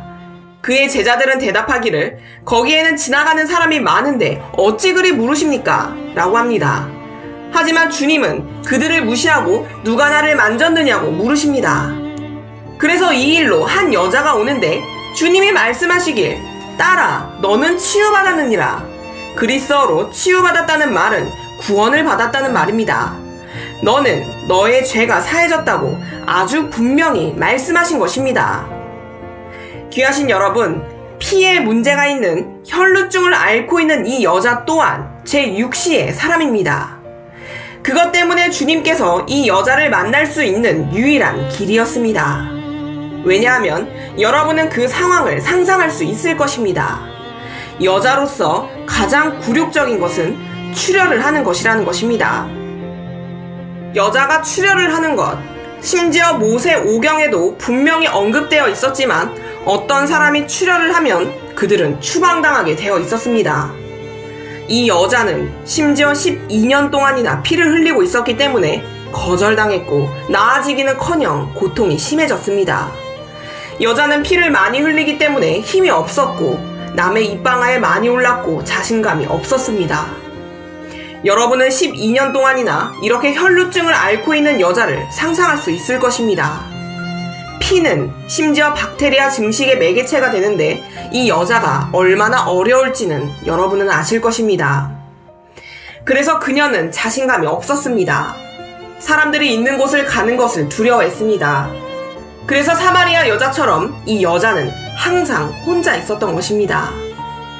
자, 모세 율법에서는 그런 여자를 뭐라고 하는지, 왜 여자는 굴욕감을 느꼈는지, 무엇이 이 혈루증을 앓고 있는 사람을 제6시의 사람이라고 보는지 우리는 다른 수준으로 보겠습니다. 레위기 15장을 보면 혈루증을 앓는 여자가 무엇을 느꼈는지 알 수 있을 것입니다.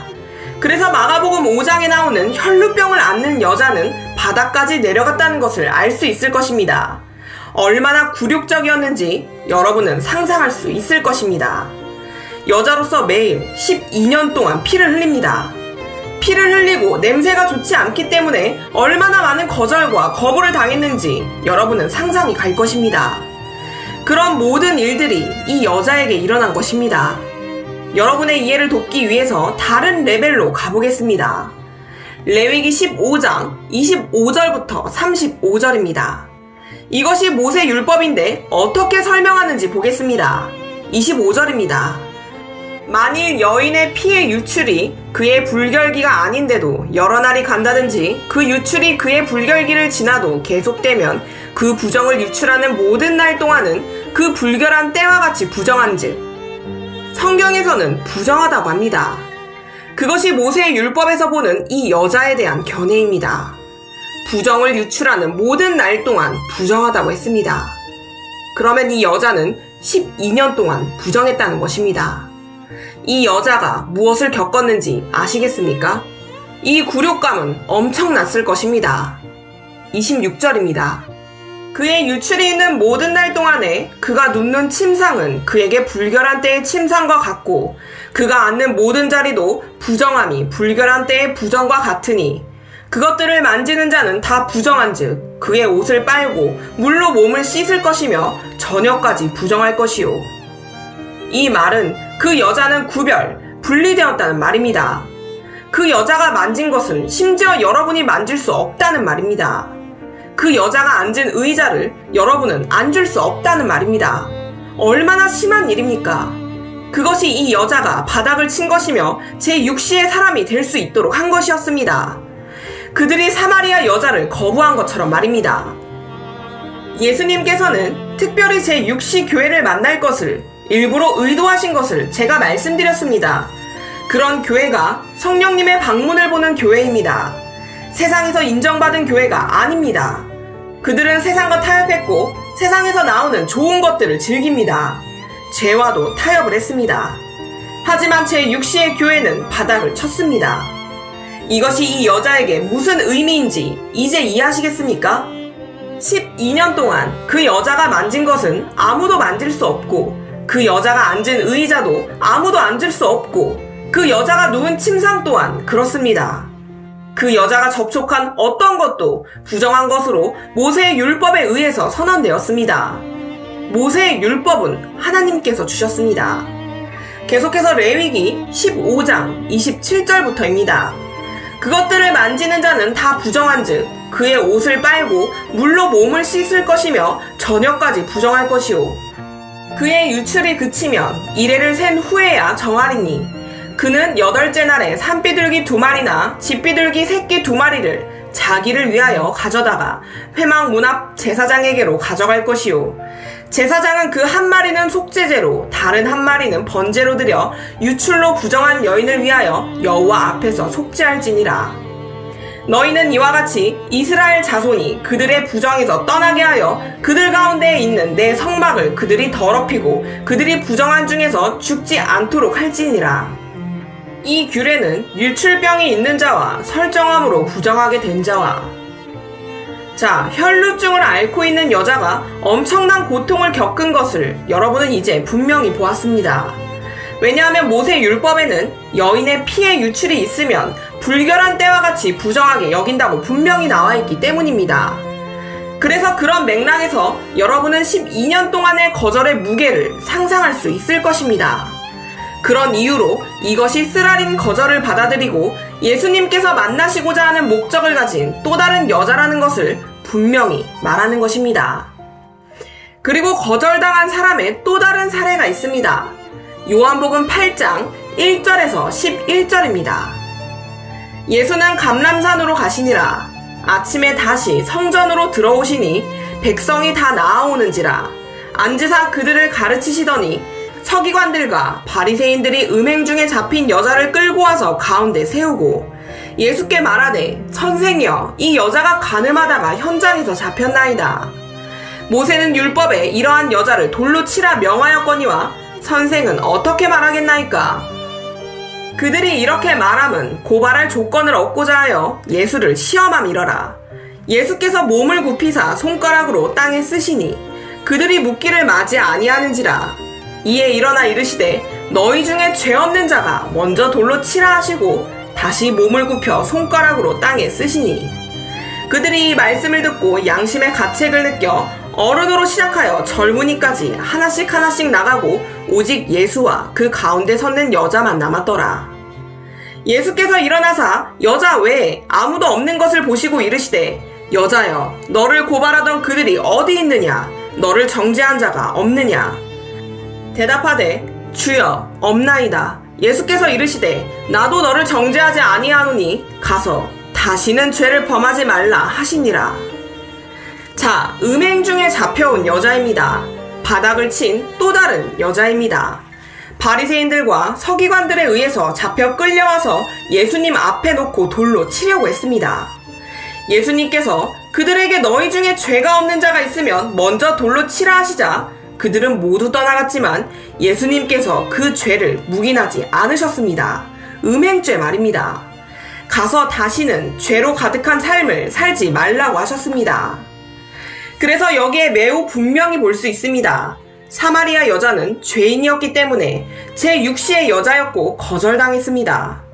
혈루증을 앓는 여자 또한 모세의 율법에 의하면 부정한 것으로 여겨졌던 것이 매우 분명합니다. 12년간 고통받았고 12년 동안 부정한 것으로 간주되었습니다. 그 여자가 만진 그 어떤 것도 거룩하지 않은 것으로 여겨졌고 부정하고 더러운 것으로 여겨졌습니다. 그리고 지금 요한복음 8장에서 나오는 간음으로 잡혀온 여자도 사실 더러운 것을 봅니다. 음행으로 잡혀왔습니다. 성적인 죄 말입니다. 이런 여자들이 바닥을 친 여자들입니다. 그들은 본질적으로 그리스도를 필요로 하는 죄 많은 교회를 나타냅니다. 그들은 교회를 나타내지만 바닥을 친 교회입니다. 그래서 그들이 나오는 유일한 길은 그리스도 예수의 구속의 힘뿐입니다. 자, 제6시의 교회의 또 다른 케이스를 여러분과 나누고 싶습니다. 우리는 사마리아 여인이 고립되고 거부당하고 모욕적이었음을 분명히 보았습니다. 그러나 예수님께서는 의도적으로 그녀를 만날 목적을 두셨습니다. 우리는 또한 혈루증을 앓고 있는 사람이 항상 피를 흘리는 것을 보았고 그 여자는 12년 동안 피를 흘렸고 모세의 법에 따라 그렇게 부정한 것으로 여겨졌으며 그 여자가 만진 것은 아무도 만지지 않았고 심지어 그 여자가 앉은 의자 또한 아무도 앉지 않는 것을 보았습니다. 그리고 지금 또 다른 케이스, 우리가 본 것은 음행죄를 저지른 여자입니다. 그 여자는 많은 거부감으로 고통을 받았고 여자는 죄가 있었기 때문에 돌로 쳐졌습니다. 이 모든 경우들이 그리스도를 필요로 하는 교회이며 죄를 지은 교회입니다. 자, 지금 예수님의 보혈이 필요한 또 다른 경우를 볼 수 있습니다. 이 교회는 예수님께서 만나시려는 교회이기 때문에 구속받을 수 있습니다. 누가복음 7장 36절부터입니다. 한 바리새인이 예수께 자기와 함께 잡수시기를 청하니 이에 바리새인의 집에 들어가 앉으셨을 때에 그 동네에 죄를 지은 한 여자가 있어 예수께서 바리새인의 집에 앉아 계심을 알고 향유 담은 옥합을 가지고 와서 예수의 뒤로 그 발 곁에 서서 울며 눈물로 그 발을 적시고 자기 머리털로 닦고 그 발에 입 맞추고 향유를 부으니 예수를 청한 바리새인이 그것을 보고 마음에 이르되 이 사람이 만일 선지자라면 자기를 만지는 이 여자가 누구며 어떠한 자 곧 죄인인 줄을 알았으리라 하거늘. 이것도 매우 중요합니다. 왜냐하면 바리새인들은 예수님에 대해서 매우 비판적이었고 더 많은 사람들을 제자 삼고 침례를 베푼 것이 사실이었기 때문에 그들은 예수님에 대해서 매우 배타적이었습니다. 자, 44절로 건너뛰겠습니다. 그 여자를 돌아보시며 시몬에게 이르시되 그 여자를 보느냐? 내가 네 집에 들어올 때 너는 내게 발 씻을 물도 주지 아니하였으되 이 여자는 눈물로 내 발을 적시고 그 머리털로 닦았으며 너는 내게 입맞추지 아니하였으되 그는 내가 들어올 때로부터 내 발에 입맞추기를 그치지 아니하였으며 너는 내 머리에 감람류도 붓지 아니하였으되 그는 향유를 내 발에 부었느니라. 이러므로 내가 네게 말하노니 그의 많은 죄가 사하여졌도다. 이는 그의 사랑함이 많음이라. 사함을 받은 일이 적은 자는 적게 사랑하느니라. 이에 여자에게 이르시되 네 죄사함을 받았느니라 하시니 함께 앉아있는 자들이 속으로 말하되 이가 누구이기에 죄도 사하는가 하더라. 예수께서 여자에게 이르시되 네 믿음이 너를 구원하였으니 평안히 가라 하시니라. 잘 들어보십시오. 여러분, 이것은 매우 중요합니다. 향유 담은 옥함을 가져와서 예수님의 발에 부은 이 여자는 죄를 지은 여자였습니다. 그래서 결국 치유가 일어납니다. 맞습니다. 예수님께서 그 여자의 죄를 용서해 주셨습니다.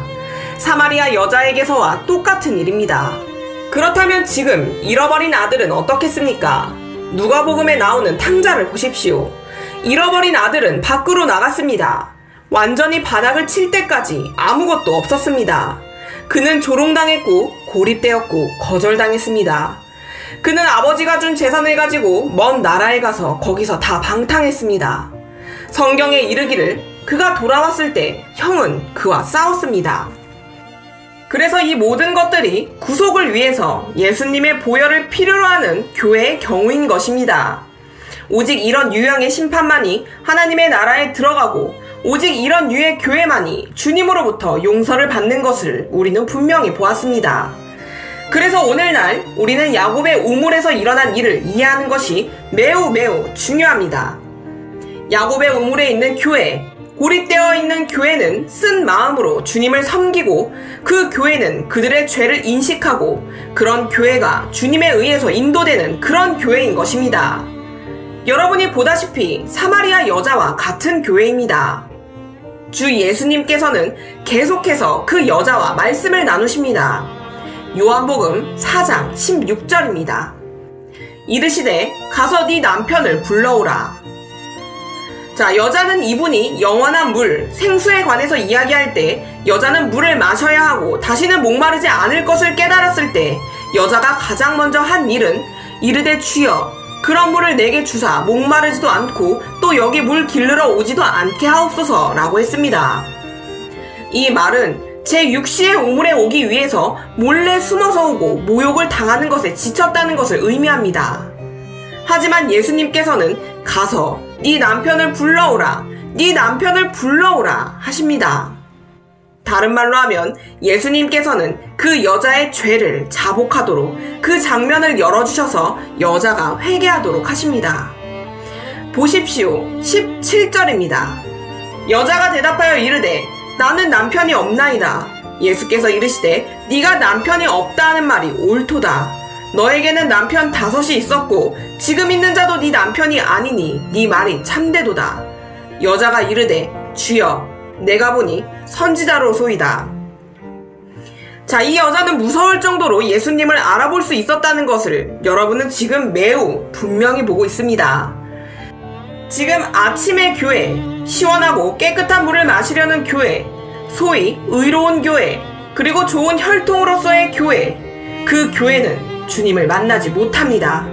주님 또한 그런 교회를 만나지 않습니다.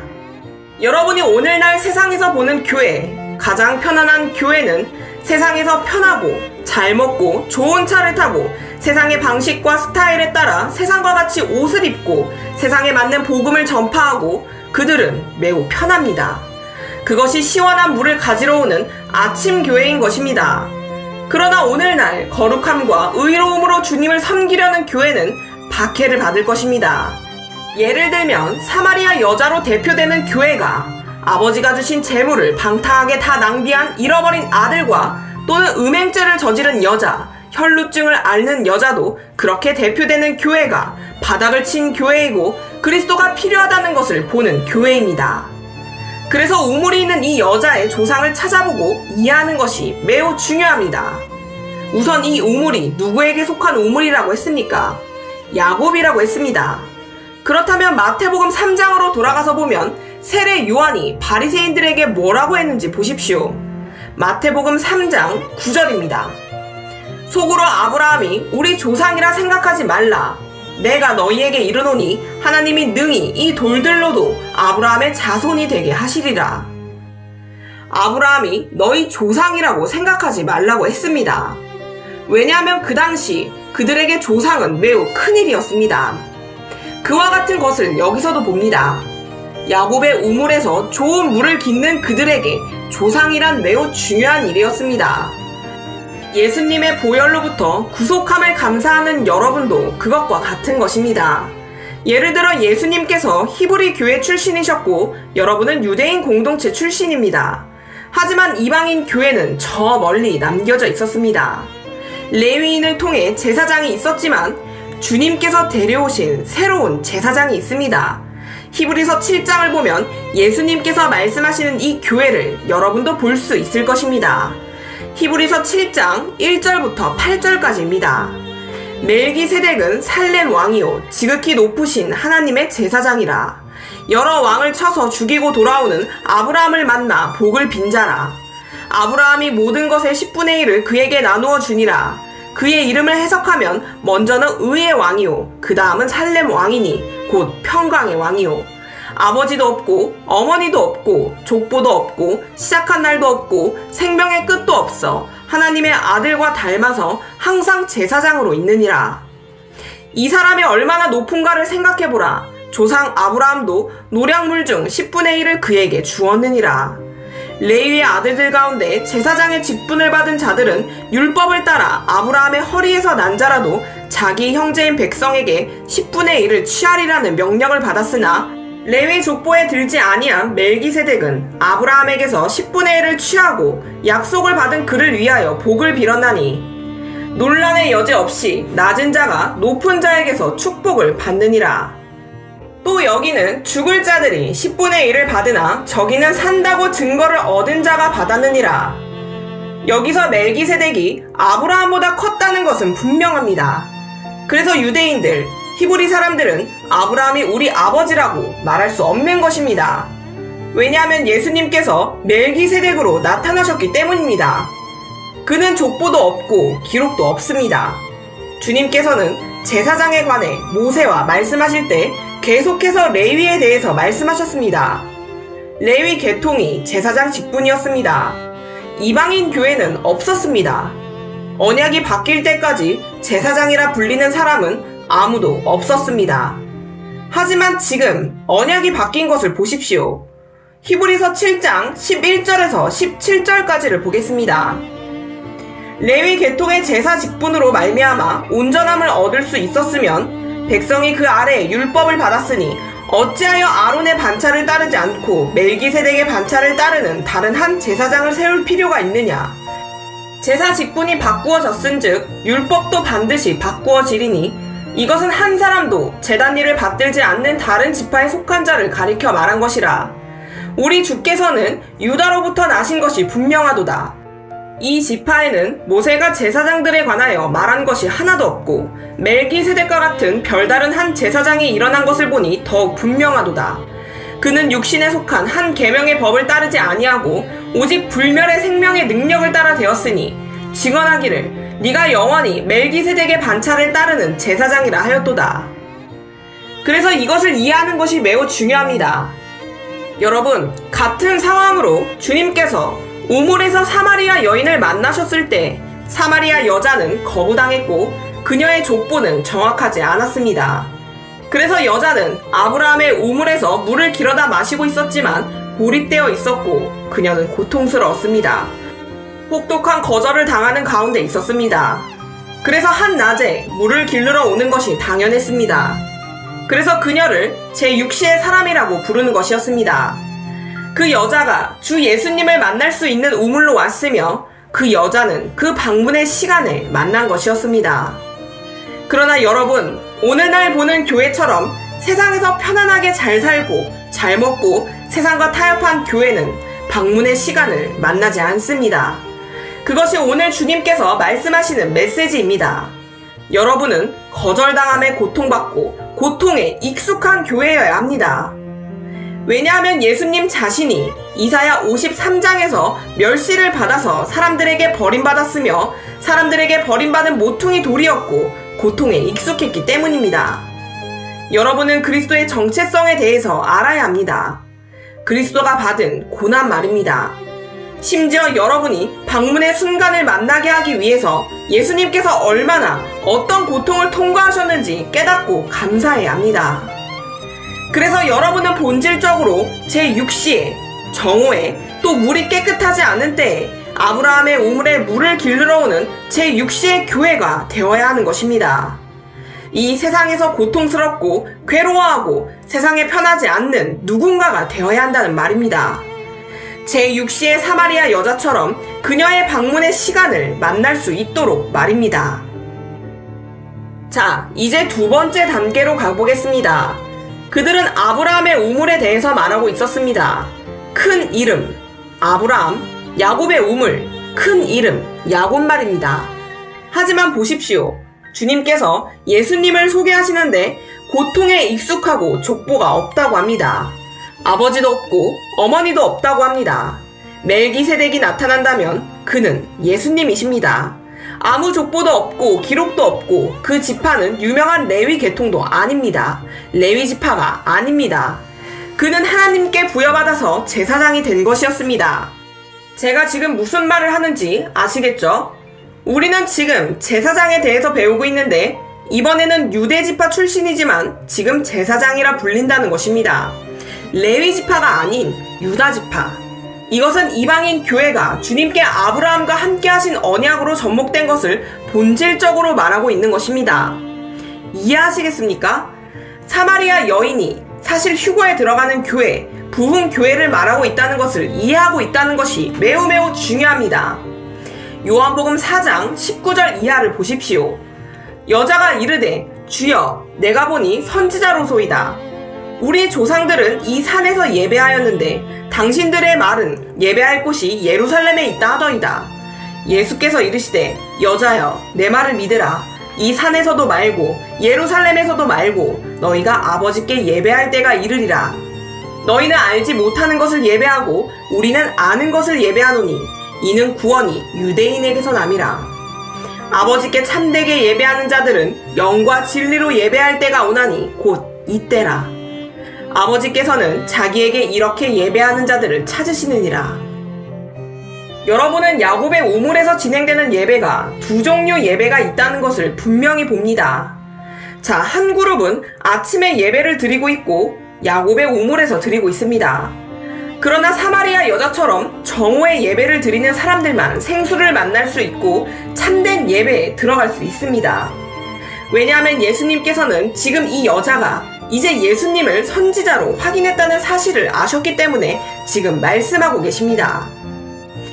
자, 이 산에서도 말고 예루살렘에서도 말고 너희가 아버지께 영으로 예배할 때가 이르리라 라고 말씀하십니다.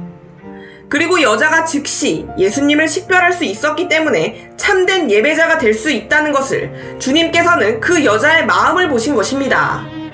그래서 이런 자들을 아버지께서 찾으신다고 말씀하신 이유입니다.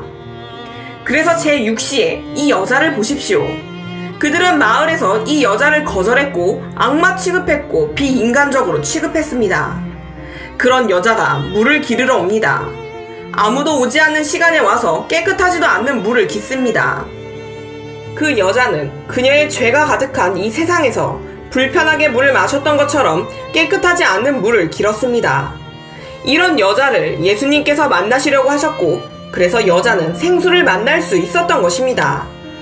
주님께서 그 여자를 만나셨을 때 여자는 주님을 알아볼 수 있었습니다. 그래서 진정한 생수를 여자에게 말할 수 있었고 영과 진리로 예배드리는 것에 대해서도 여자에게 말할 수 있었던 것입니다. 25절입니다.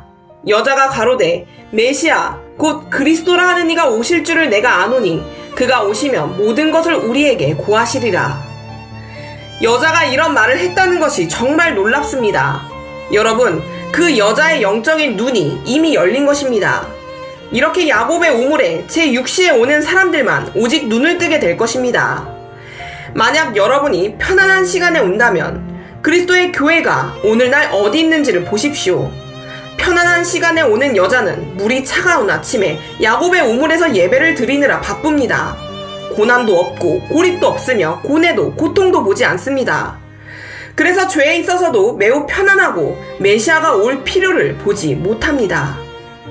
하지만 그녀는 바닥을 쳤고 제6시에 예배드리는 교회만이 예수님의 보혈을 필요로 하고 방문의 시간을 찾는 것입니다. 계속해서 27절입니다. 이때 제자들이 돌아와서 주께서 그 여인과 말씀하고 계심을 이상히 여겼으나 무엇을 구하시나이까 혹은 어찌하여 그 여인과 말씀하시나이까 라고 말하는 사람이 아무도 없더라. 여자가 물동이를 버려두고 동네에 들어가서 사람들에게 이르되 나의 행한 모든 일을 내게 말한 사람을 와 보라. 이는 그리스도가 아니냐 하니 여자는 이제 그녀가 물을 깃는데 가장 소중한 물건인 물동이를 버려둘 수 있습니다. 반면에 다른 사람들은 아침에 물이 깨끗할 때 물을 기르려고 그것을 조심스럽게 지킵니다. 그들은 먹는 것에 많은 가치를 두기 때문에 깨끗한 물을 가족에게 주려고 가져갑니다. 하지만 물은 더럽고 또 물이 없어 우물이 깊어져서 깃기 어려운 정오에 아무도 없을 때 오는 사람, 심지어 그들은 물이 깨끗하지도 않고 제일 좋은 물은 이미 아침에 온 사람들이 물을 다 가지고 갔습니다. 그런 그녀가 그 물조차도 뜨지 않고 우물을 떠날 수 있다는 것입니다. 성경은 매우 분명히 말합니다. 28절입니다. 여자가 물동이를 버려두고 동네에 들어가서 사람들에게 이르되 나의 행한 모든 일을 내게 말한 사람을 와 보라. 이는 그리스도가 아니냐 하니 저희가 동네에서 나와 예수께로 오더라. 그 사이에 제자들이 청하여 가로되 랍비여 잡수소서. 가라사대 내게는 너희가 알지 못하는 먹을 양식이 있느니라. 제자들이 서로 말하되 누가 잡수실 것을 갖다 드렸는가 한데 예수께서 이르시되 나의 양식은 나를 보내신 이의 뜻을 행하며 그의 일을 온전히 이루는 이것이니라. 자, 이 여자가 그리스도를 만났을 때, 이분이 그리스도이고 선지자라고 깨달았을 때 여자는 그에 대해 올바른 신원을 밝힐 수 있다는 것을 여러분은 매우 분명히 보았습니다. 28절입니다. 여자가 물동이를 버려두고 동네에 들어가서 사람들에게 이르되, 여자가 사람들을 부르러 동네로 갔습니다. 이것은 무엇을 의미합니까? 이것은 세상의 것들에 많은 가치를 두지 않는 교회를 나타냅니다. 왜냐하면 아침 사람들은 그런 다른 교회는 야곱의 우물에서 예배를 드리는 그들에게는 깨끗하고 시원한 물이 있고 물은 그들에게 있어서 보물이고 귀중함입니다. 그래서 물동이는 그들에게 소중한 것입니다. 그들은 세상의 것들을 나타내는 이 물을 자랑스럽게 생각합니다. 그 야곱의 우물에 있는 그 물리적인 물은 물리적 세계를 나타내고 그들은 저 우물에서 저 산에서 예배를 드리느라 바쁩니다. 그러나 거절당하고 버림받고 고립된 이 제6시에 예배하는 사람들, 그 여자가 바로 지금 예수님을 만날 수 있는 여자이고, 그리고 나서 여자는 물을 길르러 올 때 가져왔던 매우 중요한 물건을 버리는 것입니다. 물을 기르러 올 때 필수품을 버리고 지금 달리고 있습니다. 마을로 달려가서 그리스도에 관한 이야기를 합니다. 그것이 교회의 어떤 의미입니까? 요한 1서 2장 15절에서 17절을 보시면 이 세상이나 세상에 있는 것들을 사랑치 말라. 누구든지 세상을 사랑하면 아버지의 사랑이 그 속에 있지 아니하니 이는 세상에 있는 모든 것이 육신의 정욕과 안목의 정욕과 이생의 자랑이니 다 아버지께로 쫓아온 것이 아니요 세상으로 쫓아온 것이라. 이 세상도 그 정욕도 지나가되 오직 하나님의 뜻을 행하는 이는 영원히 거하느니라. 이 여자가 이 구절에 딱 맞는다는 것을 아주 분명히 볼 수 있습니다. 왜냐하면 우리가 그리스도를 만난 후에 세상을 사랑할 것을 예수님은 이미 보셨기 때문입니다. 그래서 그것은 야곱의 우물에서 예수님께서 사마리아 여자를 만나셨을 때 그는 사실 그의 신부, 휴거되는 교회를 만나시려고 했다는 것을 매우 분명히 우리에게 말해주는 것입니다. 두 개의 교회가 거기에 있었습니다. 소위 의롭다는 사람들, 깨끗하고 시원할 때 아침에 와서 물을 뜨는 사람들, 그들은 모두 세상에서 잘 지내고 있고 좋은 관계를 맺고 있는 사람들, 세상과 잘 타협한 오늘날의 그리스도의 교회, 세상의 편한 교회, 정치인도 교회에 와서 강단에서 설교하는 교회, 거짓이 있고 부도덕한 옷이 있는 교회, 세상에서 거부당하지 않도록 세상에 편안한 그 외 많은 것들이 있는 교회입니다. 하지만 사마리아 여자를 보십시오. 그 여자는 자신의 죄 때문에 악마 취급당하고 물을 길르러 아침에 오는 것을 자랑스러워하는 사람들과 달리 남편도 없어서 정오 한낮 제6시에 와야만 했습니다. 여자는 거절당하고 고립되고 고통에 익숙하였습니다. 이런 여자가 바로 그 형상, 그리스도가 가진 성품, 바로 그 거울상이었습니다. 그래서 그리스도께서 이 여자를 만나시려고 한 것은 조금도 이상한 일이 아니었습니다. 그러나 예수님이 이 여자를 만나셨을 때 여자는 심지어 사람들이 보물로 삼는 그 물을 거기에 버리고 달려가서 예수님을 만나라고 마을로 데려가서 사람들에게 말을 했습니다. 그래서 결국 큰 부흥이 마을에서 일어나고 있다고 성경은 말합니다. 요한복음 4장 39절입니다. 여자의 말이 그가 나의 행한 모든 것을 내게 말하였다 증거하므로 그 동네 중에 많은 사마리아인이 예수를 믿는지라. 사마리아인들이 예수께 와서 자기들과 함께 유하기를 청하니 거기서 이틀을 유하시매. 자, 이것은 요한계시록 3장 20절에서 보는 것과 같은 것입니다. 볼지어다 내가 문 밖에 서서 두드리노니 누구든지 내 음성을 듣고 문을 열면 내가 그에게로 들어가 그로 더불어 먹고 그는 나로 더불어 먹으리라. 이것이 바로 사마리아에서 일어난 일입니다. 왜냐하면 이 여자가 그리스도를 알아봤기 때문입니다. 이 여자는 그녀가 엄청나게 소중히 여겼던 물, 세상의 것들을 버렸습니다. 물은 여기서 세상의 것들을 나타냅니다. 여자는 그것을 포기함으로써 요한 1서 2장 15절부터 17절까지에서 나오는 이 세상이나 세상에 있는 것들을 사랑치 말라. 누구든지 세상을 사랑하면 아버지의 사랑이 그 속에 있지 아니하니 이는 세상에 있는 모든 것이 육신의 정욕과 안목의 정욕과 이생의 자랑이니 다 아버지께로 쫓아온 것이 아니요 세상으로 쫓아온 것이라. 이 세상도 그 정욕도 지나가되 오직 하나님의 뜻을 행하는 이는 영원히 거하느니라 라는 것을 이루는 것입니다. 세상의 일들에 대한 갈망이 사라지는 것입니다. 그래서 여자는 생수를 만남으로써 세상의 것들을 버릴 수 있습니다.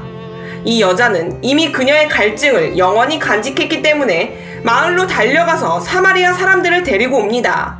사마리아 사람들은 그 여자의 말을 믿고 그리스도를 만나고 그리스도를 믿게 되고 이제 그들은 그리스도를 사마리아에 같이 유하시기를 청하니 거기서 이틀을 거하시는 것입니다. 그것은 문을 열고 그리스도가 들어갈 수 있는 교회를 나타내는 것입니다. 하지만 한 가지를 기억하십시오. 아침에 있는 교회, 아침에 물을 길르러 오는 교회는 아침에 아브라함의 우물에서 예배를 드리고 있고 세상에서 편안하고 그들이 물을 너무 귀하게 여기기 때문에 그것을 버리고 세상 사람들에게 나가서 예수님에 대해서 말을 전하러 갈 수가 없습니다.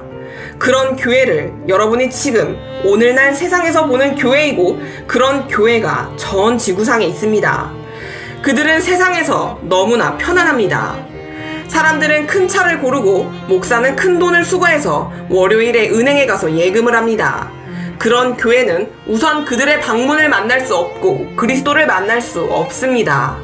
그들은 세상을 너무 사랑한 나머지 물을 버릴 수 없으며 그 교회는 문이 닫혀 있어서 예수님이 들어오셔서 같이 거하시도록 문을 열 수도 없습니다. 거절당하는 슬픔과 고통과 고립과 악마 취급당하는 것이 어떤 의미인지 알고 심지어 아침에도 올 수 없는 사마리아 여자처럼 쓰라린 버림받음과 많은 고통에 처해 있는 교회만이 방문의 시간을 만나고 예수님을 만나는 교회입니다. 그 순간부터 좀 보십시오. 그 교회는 문을 열고 그 다음 예수님께서 우리를 구원해 주시기를 위해서 들어오십니다. 그래서 많은 사마리아인들이 주님을 영접했습니다. 실제로 마지막 때 부흥이 교회에 일어나는 것이고 교회는 그래서 휴거로 들어가는 것입니다. 그래서 주님께서 여러분들을 축복해 주시기를 바라고 주님께서 도와주시면 여러분은 그리스도를 위해서 심지어 쓰라린 고통과 거절과 고립, 버림받음을 받아들일 수 있을 것입니다. 왜냐하면 제6시에 고통과 제6시에 예배에서 참된 예배가 이루어질 수 있기 때문입니다. 그들은 영과 진리로 예배를 드립니다. 제6시에 여러분의 방문이 있을 것이며 그 제6시에 하늘의 문이 열려서 여러분은 하나님의 나라에 들어가게 될 것입니다. 아멘. 네, 오늘 방송은 이것으로 마치겠습니다. 샬롬.